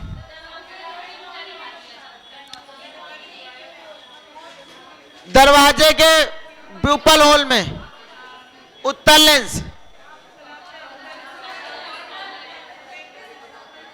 इधर शांत रहो, अवतल लेंस, उत्तल लेंस, टार्च, कैमरा, दरवाजे, पीपल होल में। इसको पहले उत्तल ही कराया था, तुम लोग कोई कटवा दिए होगे फिर। चलो उत्तल लेंस कर लो वहां पर, अवतल लेंस निकट दस दोष दूस करने के लिए बस। उत्तल लेंस सब में उत्तल लेंस, दूरबीन, सूक्ष्मदर्शी, इनमें भी उत्तल लेंस, कैमरा में भी उत्तल लेंस, सर्च लाइट में भी उत्तल लेंस। हमने उत्तल लेंस ही लिखाया था, फिर कोई कह दिया होगा तो साथ कटवा दे। इधर कल डाउट था इस चीज पे ना, कोई किसी ने कंफ्यूज कर दिया तो इधर अवतल में केवल निकटदर्शी दोष, अवतल लेंस में निकटदर्शी दोष केवल लिखेंगे बस। बाकी सभी जगहों पे उत्तल लेंस, इधर समझ लो। इधर कल हमने पहले उत्तल लेंस ही लिखाया था शायद, फिर हमने जाके इसको देखा भी था, बाद में गूगल किया था बैठ के। तो सभी जगहों पे उत्तल लेंस होगा, दूरबीन, सूक्ष्मदर्शी, camera, search light, pupil hole, इसमें सारों में, और गाड़ी के मोड़ पर सारों में उत्तल लेंस का उपयोग होता है। समझ गए? हाँ, हमने यही बात बताई थी, सुन लो ध्यान से। हमने कहा था बहुत सारे ऐसे बायो जैसे माइक्रोस्कोप वगैरह होते हैं, सुन लो, तो कभी कभी दोनों लेंसों का उपयोग कर देता है, ठीक है। गूगल सब कुछ देता है, इधर पहले बात समझो, गूगल क्या करेगा, सब कुछ दे रहा है। जैसे कह रहे हैं इसमें भी सेम एग्जांपल दे रहा है, हाँ। तो उसमें हमने कहा था दो लेंस काम करते हैं, एक अभिदर्शक होता है, एक द्वारक होता है, ठीक है। वहां पर लेंस अलग अलग लगाए जाते हैं, तो उनमें दोनों दे सकता है गूगल, ठीक है ना। लेकिन इधर समझो, यहां लिखे दे रहे हैं, इधर दूरबीन, इधर आप नोट कर लो, इधर दूरबीन तुम्हारा, कैमरा, प्यूपल होल, इधर। और एक बात याद रखेंगे, और एक क्या रहेगा, सर्च लाइट। सर्च लाइट अवतल में है, गूगल दिखा रहा है, फिर सुनो हम फिर बता रहे, गूगल में दोनों दिखा रहा है। ये सर्च लाइट इसको कहा जाता है, जो हाथ में लेके किसी चीज को ढूंढते हैं, इसको सर्च लाइट। और इसमें टार्च में सर्च करो, टार्च सर्च करो, इसी को सर्च लाइट कहा जाता है। टार्च क्या दिखा रहा है?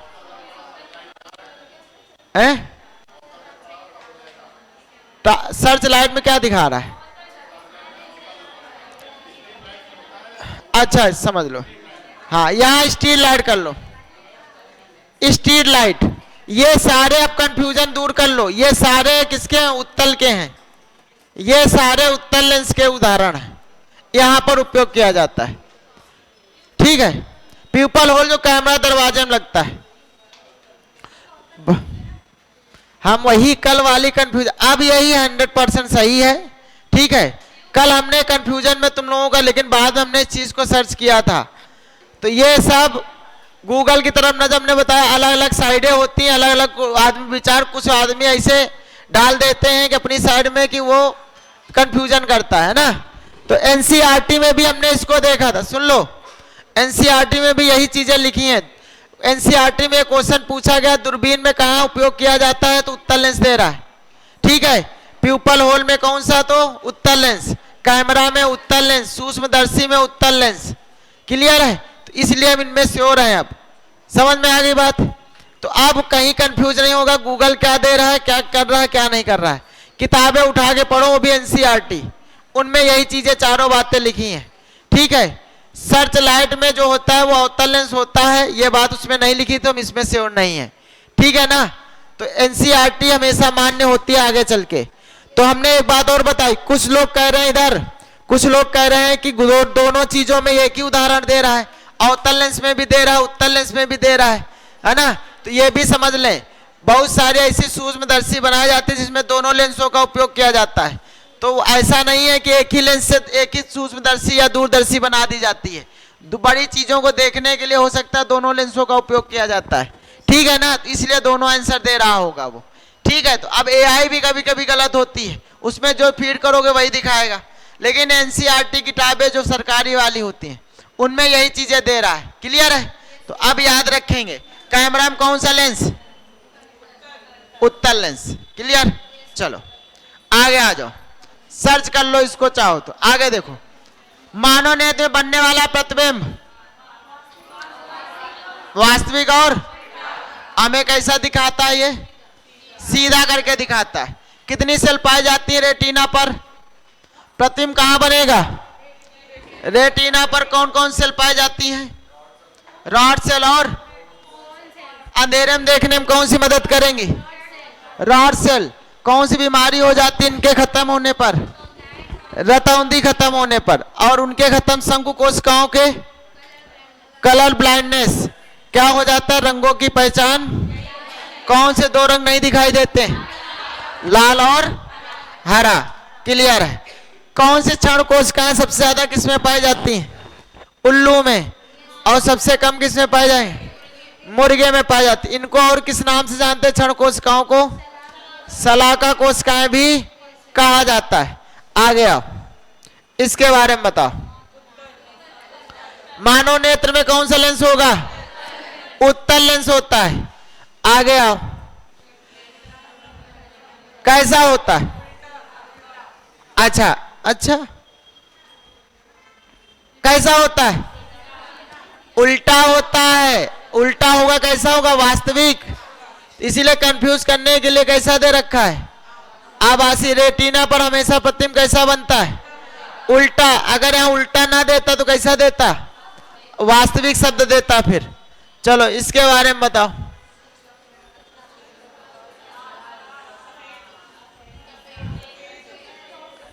बताओ भाई, श्वेत प्रकाश सूर्य के प्रकाश कहा जाता है, तो श्वेत का मतलब क्या होता है, सफेद होता है। इसका आंसर बताओ, हैं? एक सेकेंड, ये कुछ इसमें डाउट क्या हुआ, बताओ। सफेद, श्वेत प्रकाश बोला जाता है सूर्य के प्रकाश को, और श्वेत प्रकाश में 7 रंग पाए जाते हैं। तो सूर्य का प्रकाश कैसा प्रकाश होता है, श्वेत प्रकाश। और श्वेत प्रकाश का मतलब क्या हो गया, सफेद। श्वेत को ही क्या बोला जाता है, सफेद। यहां सफेद लिख दे या फिर श्वेत लिख दे, दोनों बातें एक ही है, दोनों बातें क्या है, एक ही बात कर रहा हूं, क्लियर। चलो आगे आओ, किस रंग का विचलन सबसे कम होता है, लाल रंग का विचलन क्या होगा, विचलन का मतलब समझ रहे हो, यानी कोई किरण अगर प्रिज्म से गुजरेगी तो 7 रंगों में बढ़ जाती है। वो भी कौन सा प्रकाश होना चाहिए, श्वेत प्रकाश में ही 7 रंग पाए जाते हैं। तो ये 7 रंगों में बटेगी तो सबसे कम कौन सी किरण गुजरती, लाल रंग की, क्लियर है इतनी बात। और सबसे ज्यादा कौन सी गुजरे, विचलन का मतलब मुड़ना या झुकना होता है, विचलन का मतलब मुड़ना या झुकना, ठीक है। आगे आओ, तो इसमें कौन सा आंसर होगा, इसका आंसर बताओ, बैंगनी। इसका आंसर उदाहरण लिखाया है, प्रकीर्ण कारण। प्रकीर्ण घटना कोई बताएगा, प्रकीर्ण घटना क्या होती है,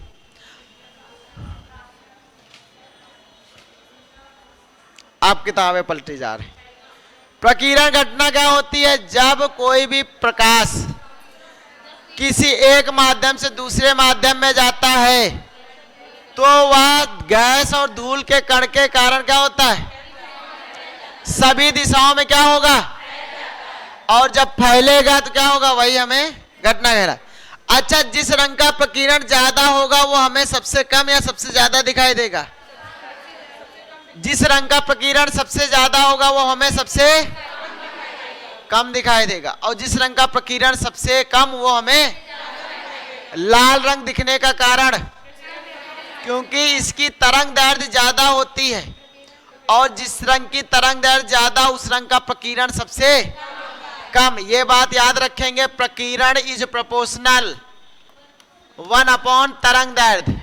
इसका मतलब सभी समझते हैं ना कि तरंग दैर्ध्य ज्यादा तो प्रकीर्णन कम, और प्रकीर्णन ज्यादा तो, और आवृत्ति के जस्ट अपोजिट चलता है, मतलब समानुपाती ये चलता है। इधर समझ लो, इधर बात समझो।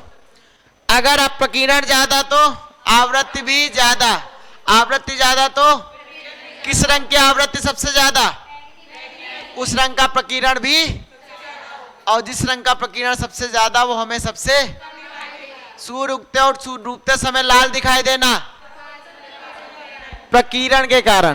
किसके कारण?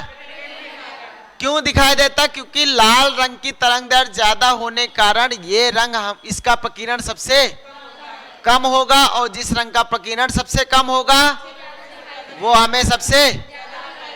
बात समझ गए पूरी कहानी? अच्छा आगे आ जाओ।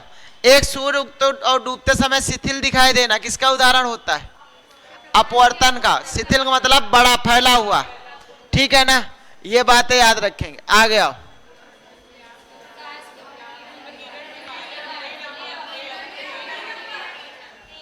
बी नंबर कौन है? ए नंबर। अभी क्या लाल की बात हो रही है? किसकी बात हो रही? लाल रंग की। तो किसके कारण?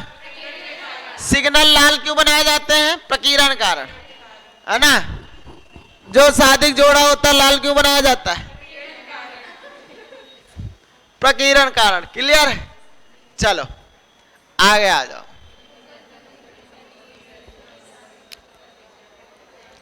आंसर बताओ। फोकस दूरी जस्ट डबल 40 सेंटीमीटर। सभी समझ गए? चलो आगे आओ।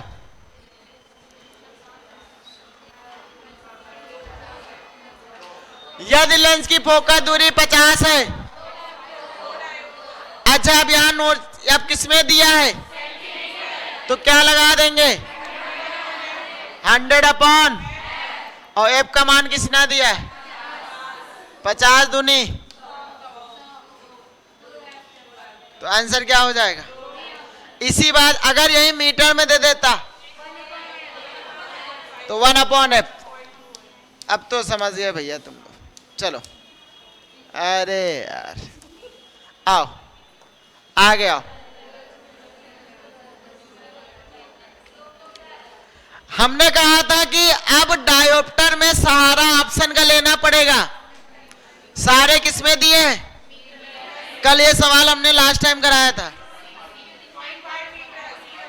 हाँ अब समझो ध्यान से, यहां सारे मीटर में ऑप्शन है, यानी मीटर वाला फॉर्मूला लगाएंगे तो F बराबर, और P का मान दिया है कितना? 2। तो 2 का जब 1 में भाग कराओगे आधा, इतने मीटर। आंसर सी बिल्कुल सही जवाब। चलो आगे आओ। वही आ जाएगा आंसर। कौन सा हो जाएगा? यहां मीटर में भी दिया है तो अभी पीछे करके दिखाए।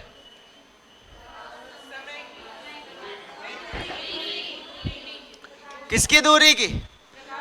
हाँ, प्रकाश वर्ष किसका मात्रक होता है?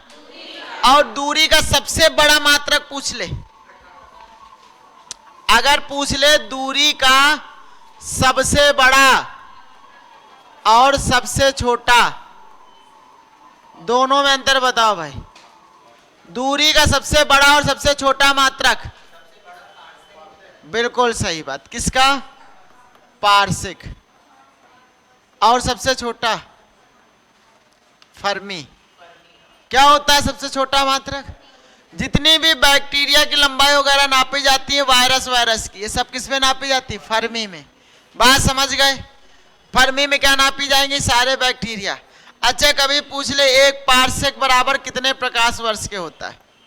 एक पारसेक बराबर होता है 3.26 प्रकाश वर्ष के। ठीक है, ये बात याद रखेंगे, ये हमको आज तक नहीं भूला। 3 दूनी है ना, ऐसे याद रखें, 3 दूनी 6। क्लियर? तो एक पारसेक बराबर कितने प्रकाश वर्ष के, तो हो गया सबका। चलो आ गया। एक प्रकाश वर्ष का क्या अर्थ है बताओ भैया? एक प्रकाश वर्ष का मतलब एक वर्ष में तय की गई दूरी।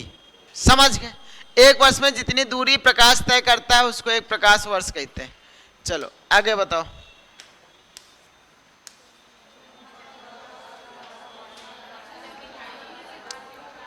चंद्रमा का प्रकाश, चंद्रमा के पास खुद का प्रकाश नहीं है, सूर्य के प्रकाश से चमकता है ना।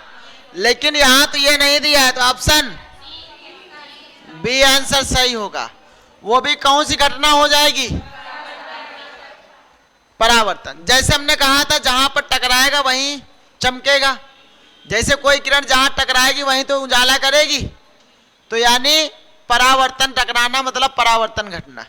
चलो आ गया, इसका बताओ।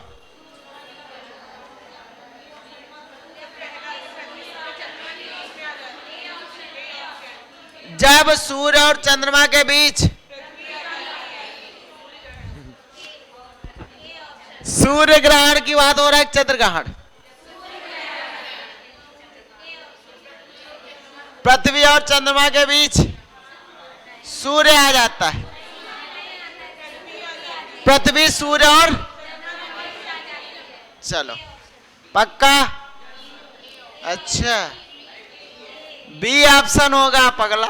समझो ध्यान से, आज तक ये नहीं पता चल पाए क्या होगा, सूर्य ग्रहण नहीं पता चल पाया आज तक। जब पृथ्वी और सूर्य और पृथ्वी के बीच में कौन आ जाता है, तो कौन सा ग्रहण? और जब पृथ्वी और सूर्य के, जब चंद्रमा और सूर्य के बीच में पृथ्वी आ जाएगी तो चंद्र ग्रहण। समझ गए? तो आंसर कौन सा होगा? फिर से सुनो, जैसे पृथ्वी, 3 चीजें हैं, पृथ्वी, सूर्य और, सूर्य ग्रहण का मतलब क्या होगा? पृथ्वी पर किरणें नहीं आ पाती। बात समझ गए नहीं समझे? जैसे इसको याद रखने का तरीका समझना, ये सूर्य है मान लो, ये क्या है? सूर्य है। आंखें बना देना, ध्यान देखो, ये सूर्य है। हमें क्या होता है, सूर्य नहीं दिखता है, आधा कटा हुआ दिखता है, तो ये हमारी पृथ्वी है, समझना, ये हमारी क्या है? पृथ्वी। तो जब ये पृथ्वी चंद्रमा बीच में आ जाएगा तो अब ये हिस्सा तो नहीं दिख रहा है सूर्य का, हमको आधा हिस्सा सूर्य दिख रहा है ना। तो यानी जब कौन बीच में आ गया, तो जब सूर्य नहीं दिखता तो सूर्य ग्रहण बोलते हैं, जब चंद्रमा नहीं दिखता है तो चंद्र ग्रहण बोलते हैं। तो पृथ्वी और सूर्य के बीच में क्या आ जाता है? चंद्रमा। तो क्या हो जाता है? सूर्य ग्रहण। क्लियर? अब उल्टा कर लो, पृथ्वी बीच में चली जाएगी, अब हमको क्या नहीं दिखेगा? सूर्य। अब देखो यहां पृथ्वी कर लो, यहां पृथ्वी कर लो, तो यहां रोशनी, यहां चांद कर लो, चंद्रमा यानी, ऐसे देखो। अब यहां हमने पृथ्वी कर ली और यहां क्या कर लिया? चंद्रमा। अब चंद्रमा कर लिया तो ये सूर्य का प्रकाश पृथ्वी रोक लेगी ना चांद का, तो अब आधा चांद नहीं दिख रहा है। बात समझ गए नहीं समझ गए? अब आधा चांद नहीं दिख रहा है, चांद पे रोशनी पड़ी नहीं रही तो उतना चांद नहीं दिख रहा है, तो क्या हो गया? चंद्र ग्रहण। तो ये बात याद रखेंगे, ऐसे दिमाग लगाओगे तो याद बना रहेगा। आगे बताओ, पृथ्वी, सूर्य और चंद्रमा के बीच आ जाती, इसका बताओ।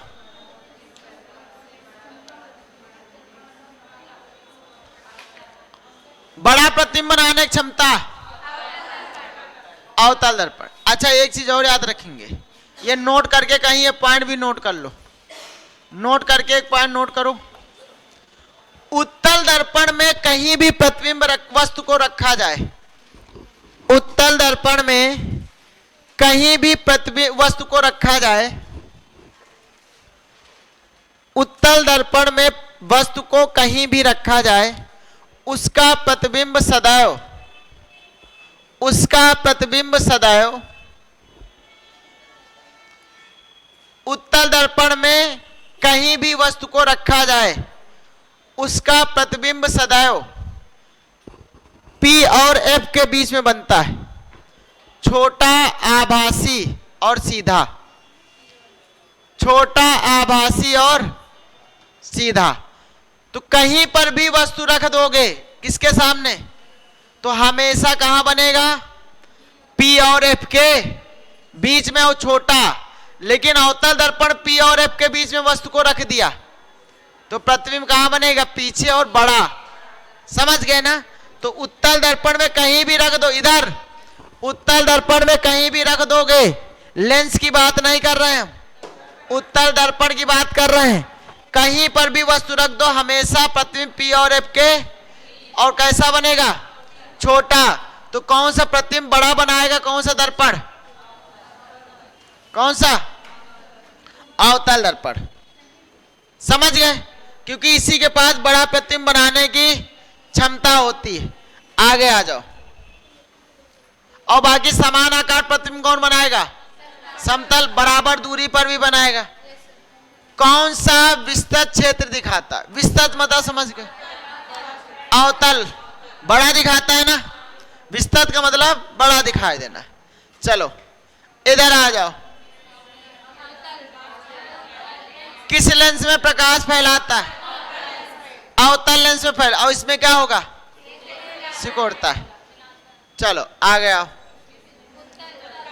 किस लेंस की किरणें एक बिंदु पर मिलती हैं, उत्तल लेंस में एक बिंदु पर क्या होंगी, मिल जाती है। आगे आओ। कंसेप्ट है बिल्कुल। अच्छा रुको इधर, यहां एक बात रुको जरा सा। अब हमको एक बात ये बताओ कि सघन से विरल है कि विरल से सघन है, जल से कहां जा रही, तो सघन कौन हुआ, क्योंकि इसके अणु ज्यादा पास पास, वायु के ज्यादा दूर दूर। अब समझो ध्यान से, यहां पर क्या होगा, सघन से कहां जा रही, तो हमने एक बार बताई थी, सघन से विरल में अगर जाएगी तो अविलंब से दूर हट जाती है। क्लियर इतनी बात। इसका एक तरीका भी याद करने को बताया था। सघन मतलब ये पानी, थोड़ी देर मान लिया क्या हो गया, और ये क्या हो गई, हवा। जब हम, अच्छा चाल बढ़ेगी घटेगी, अगर तुमको पानी में दौड़ने से पहले पानी में दौड़ रहे हो, फिर अचानक क्या आ जाए, हवा, तो पानी में चाल तेज है कि हवा में, यानी विरल में हमेशा चाल तेज हो जाएगी। हमने एक बात और बताई थी, अगर उल्टा करो विरल से सघन, जैसे तुम कहीं पानी में फंस गए, मुसीबत में फंस गए, ये बीच का भाग क्या होता है, विलंब। अविलंब मतलब अपना आदमी, अपने लोग हैं, है ना। तो हमेशा जब हम मुसीबत में फंस जाते, मान लो हम हवा से पानी में गए, हवा से कहां चले गए, पानी, यानी विरल से सघन। तो हमें किसकी, जब हम पानी में फंस जाते हैं या मुसीबत में फंस गए एक तरह मान लो, तो हमें अपनों की याद आती है। और यहाँ अविलंब कौन है, अविलंब अपना क्या है, अविलंब। तो हमें अपनों की याद आती है, यानी हमारा झुकाव अपनों की तरफ होता है। जैसे हम पानी में फंसेंगे, हम मुसीबत में फंसे हैं, तो हमें अपने याद आते हैं, तो अपने याद मतलब हम अपनों की तरफ झुक जाते हैं। लेकिन उल्टा कर लो, जैसे मुसीबत से बाहर निकलते हैं, यानी पानी से हवा में पहुंचे, फिर कौन अपने कौन पर आए, सब भूल जाते हैं, तो अपनों से कहां चले जाते हैं, दूर चले जाते हैं। ऐसे याद रखोगे तो कभी कंफ्यूजन नहीं होगी। क्लियर इतनी बात। तो यहाँ क्या आंसर सही हो जाएगा, अविलंब से दूर होगा। चलो अगला क्वेश्चन आओ। इधर, जब प्रकाश वायु से जल में जाता है, अब वायु से मुसीबत में फंस रहा है, तो अविलंब की ओर आएगा। चलो इधर आओ। सबसे बढ़िया परावर्तन कब होगा, हमने ये निकाला था, परावर्तन घटना निम्न बातों में निर्भर करती। उसमें ये बात भी लिखाई थी, सतह पर जितनी ज्यादा चिकनी सतह उतना ज्यादा परावर्तन, तो जितनी चिकनी सतह उतना ही परावर्तन। तो यहाँ answer C, B option. Clear है। अब आ गया, इधर आ जाओ। केवल वास्तविक प्रतिबिंब बनाने की क्षमता, अवतल दर्पण के बाद बाकी दोनों के पास आभासी, लेकिन तीनों के पास आभासी बनाने की क्षमता है, अवतल, उत्तल और, लेकिन केवल वास्तविक बनाने की क्षमता अवतल दर्पण के पास। चलो अब ये कंसेप्ट, क्षमता सदैव किसकी धनात्मक होगी? शक्ति मतलब पावर, क्षमता। कल ये बात हमने कराया था। अवतल लेंस, समझना ध्यान से इसको, और ये बात हमने लिखा भी दी थी आप लोगों को, है ना। हमने कहा था अवतल लेंस, इधर समझ लो, अगर हम क्षमता की बात करें तो अवतल लेंस और उत्तल लेंस, समझ गए। अवतल लेंस में फोकस दूरी सदैव कैसी होती है? ऋणात्मक। उत्तल लेंस में सदैव कैसी होती है? एफ का मान। तो अगर हम P बराबर 1/f लगाएंगे तो एफ का मान यहाँ माइनस रखा जाता है, तो उत्तल लेंस में हमेशा क्षमता कैसी आती है? और उत्तल इसमें करो तो P बराबर 1/f, एफ हमेशा कैसा रखा जाएगा? तो इसलिए इसका P का मान भी सदैव कैसा आता है? पॉजिटिव। समझ में आया? तो ये बात याद रखेंगे कि लेंस की क्षमता सदैव धनात्मक किसमें होगी?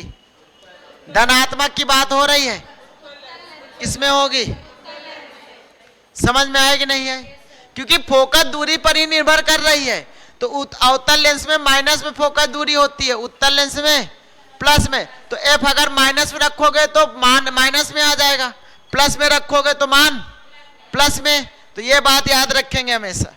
आगे तरफ चलते हैं, इसका मान बताओ। अवतल लेंस की सदैव ऋणात्मक, बात समझ गए ना क्यों ऋणात्मक होती है सदैव? आगे आओ, इसका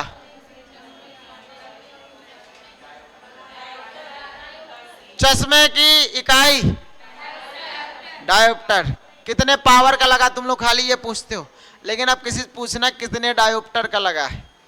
तुम लोग खाली ये पूछते हो कितने पावर चश्मों का? इतना 2, 0.5 पावर का। पावर मतलब डायोप्टर की बात कर रहा है। चलो आगे आओ। सबसे अधिक तरंग दैर्ध्य लाल रंग की, बैंगनी कौन कह रहा है? आओ। सबसे कम तरंग दैर्ध्य, तो बैंगनी सबसे ज्यादा क्या होगी? जिसकी तरंग दैर्ध्य सबसे कम उसकी आवृत्ति सबसे। चलो आगे आओ। फोकस दूरी आदि। आगे आओ। किस सिद्धांत पर? परावर्तन के सिद्धांत पर। परावर्तन के सिद्धांत पे काम करता है। अपवर्तन के सिद्धांत पे क्यों करेगा भाई? अब कुछ लोग दिमाग लगाएंगे कि किरणें जाती हैं, उस पार जा रही हैं, एक माध्यम से दूसरे माध्यम में जा रही हैं। ऐसा नहीं है, वो टकरा के वापस इमेज लेता है, टकरा के वापस आती है उसके पास किरणें। पता ही नहीं पता है, तभी तो तुम्हारी इमेज ले रहा है वो। तुम्हारी इमेज कैसे बन रही? उसमें तुम्हें ऐसे फोटो खींचा, तो जैसे खींचा वैसी वो इमेज टकरा के वापस, तो वो एक फ्लैश जलता है, वो किरणें जो निकलती हैं। समझ गए? अच्छा एक चीज और समझ लेंगे, हमारा जो ये है परावर्तन घटना, ये केवल किसमें संभव है? अभी बता के गए, कौन सी तरंगों में संभव है? परावर्तन घटना केवल किसमें संभव है? दोनों में। चलो आगे आओ। उत्तल, अभी बताया सूक्ष्मदर्शी, दूरदर्शी, कैमरा, ये सब क्या? और उत्तल। आगे आ जाओ। उत्तल, उत्तल। आगे आओ।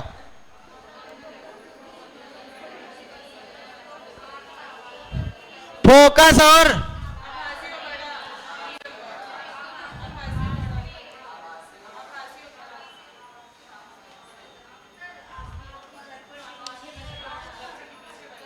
दर्पण के, ध्यान से समझ लो। हमने 5 कंडीशनें तो बता दी। एफ पर रखा है और सी पर, अनंत पर रखा है तो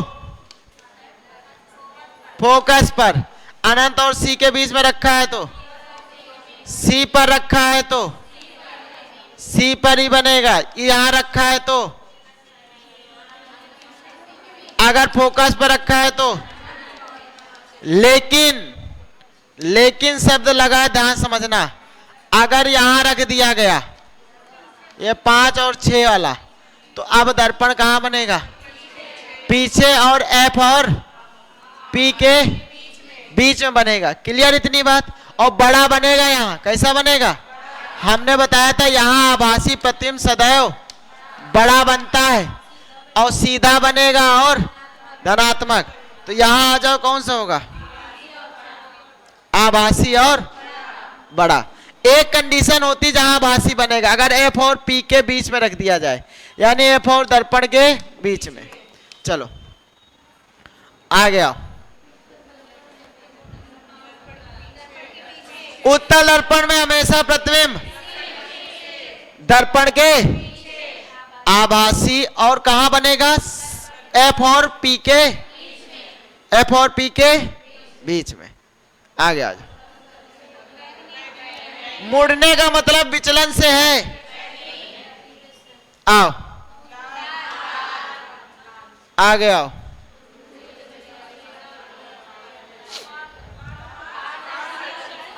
पारदर्शी, अपारदर्शी लगा, दिखेगा ही नहीं फिर उधर। अपारदर्शी मतलब दूसरी ओर नहीं दिखाई देगा। रंगीन कैसा लगाया जाता है? कभी देखा जो क्रिकेटर होते हैं बढ़िया कलरफुल चश्मा बहुत चमकता है वो, तो कैसा होता है? रंगीन। अच्छा कौन सा कांच होता है, कोई बताएगा? क्रूक्स कांच होता है, क्रूक्स कांच। अगर कांच कभी पूछ ले तो क्रूक्स कांच। रंगीन वो भी क्रूक्स कांच। चलो रंगीन वो भी क्रूक्स कांच। आ गया।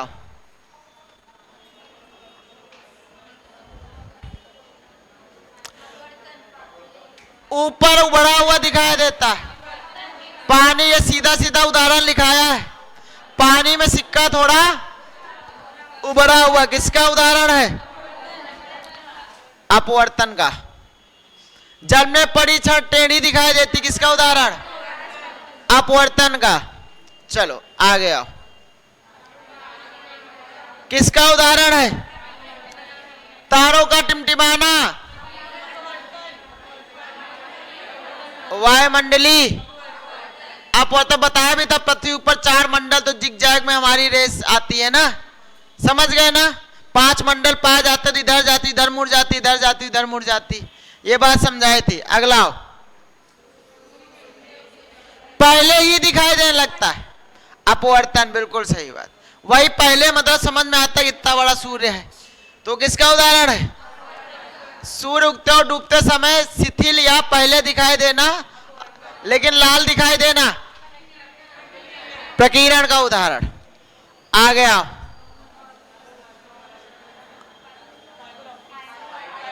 फाइबर ऑप्टिक्स, ठीक है। आ गया। उत्तल दर्पण जो होगा वो क्या होगा? पीछे के वजह। समझ गए सभी लोग? 100 क्वेश्चन हो गए तुम्हारे। ये सारे प्रीवियस ईयर क्वेश्चन है। सचिन सर आपके यहाँ टाइप करते हैं क्वेश्चन। सचिन सर कह रहे थे कि ना इसके ईयर इसलिए टाइप कर रहे हैं, बहुत जाम हो रहा था, बहुत टाइम ने कहा इसे टाइप कर दो। अच्छा बाकी समझ गए? सारे ये कैसे प्रीवियस ईयर वाले। एक भी क्वेश्चन ऐसा नहीं था जो टेट सीटेट में यहाँ ना